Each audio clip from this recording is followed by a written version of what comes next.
Hey guys, today I'm going to be introducing you all to my two new mice, Socks and Aries. Now I do apologise, this video is just over a month late.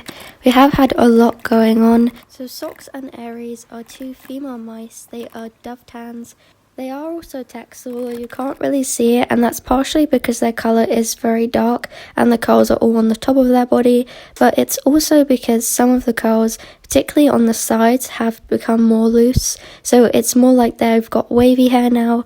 But if you do notice any areas where the hair is really curly, it is just because they've got some texel genes in them. Now, the easiest way to tell these girls apart is actually partially in their name. So Socks was given her name because she has this black fur coming up to her toes on each of her feet, and from there it's just pink, and so it does look like she's wearing socks.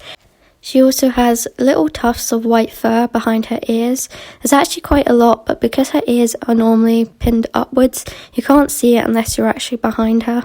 And then I named Aries after a suggestion that was made to me on Instagram, because I got a lot of amazing name suggestions on there. She is a lot more timid than Socks. She isn't necessarily interested in people. She doesn't take treats from you or anything like that. She's just not food motivated at all, and so I have noticed that the only time that she wants to interact with me is when she's leaving her cage or when she's trying to escape her playpen, because although I used to free roam them constantly, I do now use a mixture of playpen time and free roam time, because some of the mice like Cloud do find it quite difficult to free roam now that they're getting older. Both of the girls are actually extremely bouncy. They love to jump, and I actually had no idea they could jump so high until they started jumping out of their playpen, so that was quite a shock because none of my neutered boys will actually jump or, run around like crazy. They're way more active, and they definitely get up to quite a lot of mischief, and so I have had to take into consideration how I was going to set the playpen up. I think I've been through 3 or 4 different types now just to keep them safe, and finally I have found a version that actually works.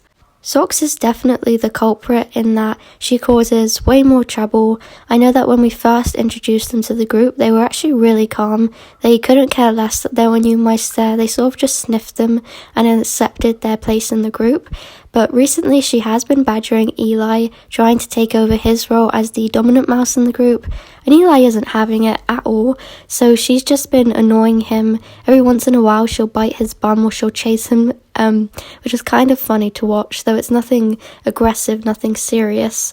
And she is also known for making quite a bit of mess in the cage. She loves to borrow, and she kind of just throws everything everywhere. Everything in the cage gets buried, and that's not really something that I've had happen before in the past. As I said, my boys are extremely calm. They don't really cause much of a nuisance, so this has been kind of entertaining. It's kind of crazy to see just how different their personalities are. And since she is a lot more interested in people, she climbs all over me. On the first day, she actually managed to climb up my trouser legs, which was a bit unusual as it's never happened before. But because of that, I do get to see a lot more of her personality, spend a lot more time, and actually get to know her, which is really lovely. We are making a lot of progress with Aries though. She has been coming out a lot more, and she's been sniffing my fingers. She is okay if I pick her up. It's just finding something that actually encourages her to climb onto my hands willingly is going to be a bit more difficult, because she really could not care less about my presence, which is normally fine. Like, I would not force them to climb onto me. I don't handle them excessively, but if I do want to give her a checkup or just to make sure that she's in good health, especially since mice in particular are prone to little bumps and lumps, it is quite important that I'm able to hold her, because that way I can check up on her properly. So that is it for this video. If you'd like any more updates on them, then it may be best to go to my Instagram, which is nzpaws, just because it does take me a little while to upload on YouTube.